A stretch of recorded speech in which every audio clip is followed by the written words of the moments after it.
Ôi xa thục ôi sẵn là chẳng thư bà cắt sạch đây được lọp bà nơi tí bóng phót anh nha cái ná để miên thua tha Simon Masonic bà trâu ban Ufa bên mình ôi cắt sạch đây nửa vẹp đại prot biết one Ufa Champions League nụ tế và topi poke rồi khơi tha anh nha cái ná ở rúp ní cứ cắt sạch đây mình pro cái đây nè khăn caประกวด đại Inter do china Barcelona khăn là tập hợp buồn tổ lượng bấy cao về thầm mày ní bóng phót bàn tranh đăng hai bà sẵn caประกวดbiết one Ufa Champions League bảo vệ bè cái đá đại prot rồi viênក្រុម này bọn IC Barcelona chỉ môi nâng Inter nhưng khơi đã Inter bàn làm tại căn vệ đại prot hai đại poke triêm pa chỉ môi nângក្រុម ខ្លាំង Paris Saint-Germain ដែលមកពី League បារាំងណា Barcelona គឺបានចាញ់ Inter Milan បាទក្នុងលទ្ធផលរហូតដល់ទៅ7ទល់នឹង6ហើយជើងទី2នេះគឺ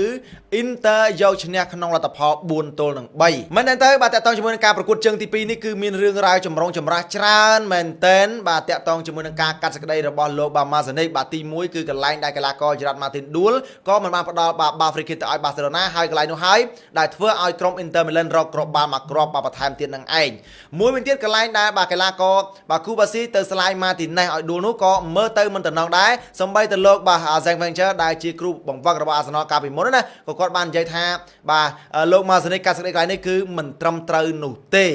បាទហើយក៏មានកន្លែងជាច្រើនទៀតដែលលោក Masonic កាត់សេចក្តីមិនយុត្តិធម៌សម្រាប់ក្រុមដែលមានបន IC Barcelona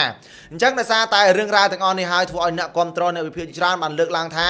បាទគួរតែមានការស៊ើបអង្កេតសារជាថ្មីឡើងវិញតាក់ទងជាមួយនឹងអាជ្ញាកណ្ដាលរូបនេះបាទសូម្បីតែកីឡាករ Barcelona ដូចជា Pedri ក៏ដោយបាទក្រោយបញ្ចប់ការប្រកួតគាត់បាននិយាយថា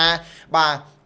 សូមមេត្តាបាទ UEFA បើកការស៊ើបអង្កេតអំពីការកាត់សេចក្តីរបស់លោក Masonic នេះឲ្យកាន់តែបានដោយសារតែពិតជាមិនយុត្តិធម៌មែនមួយវិញទៀតសម្រាប់លោក Hansi Flick ដែលជាគ្រូបង្វឹករបស់ Barcelona គាត់ក៏បានលើកឡើងដែរថាអាបាល់ 50-50 ណាក៏លោក Simon នេះឲ្យបាល់ទៅខាងក្រុម Inter Milan ដែរបានន័យថាមើលទៅវាអាក្រក់មើលខ្លាំងណាស់ណាបងប្អូនបាទអាក្រក់មើលខ្លាំងមែនទែនដូច្នេះសម្រាប់ UEFA បាទបើទោះបីជាមិនឲ្យការប្រកួតនេះឡើងបង្កើតឡើងម្ដងទៀតក៏ដោយក៏បាទពួកគេសម្រេចបែនលោកបាទ Simon Masonic នេះមិនឲ្យកាត់សេចក្តីនៅក្នុងការប្រកួតធំរបស់អឺរ៉ុបទៀតទេបាទជាក់ស្ដែងនៃការប្រកួតពានរង្វាន់បាទ Europa League បាទការប្រកួតពានរង្វាន់ Conference League និងការប្រកួតវគ្គផ្ដាច់ព្រាត់ពានរង្វាន់ UEFA Champions League ឲ្យស្រឡះសាធុអញ្ចឹងទៅសម្រាប់បងប្អូនដែលជាអ្នកគ្រប់គ្រងរបស់ Barcelona គិតយ៉ាងម៉េចដែរបាទអំពីការសម្រេចចិត្តរបស់ UEFA ថាប៉ុណ្ណេះពួកយើងបាទស្ងប់ចិត្តហើយឬនៅកុំភ្លេចធ្វើការ comment នៅក្នុងវីដេអូនេះបានបាទសម្រាប់ខ្ញុំប៉ុណ្ណឹងបានហើយបាទបែនមកជីវិតទៀតកាន់តែល្អបាទញ៉ាកាណាដូចអាចអញ្ចឹងនេះបាទអរគុណច្រើនបងមកជម្រាបលា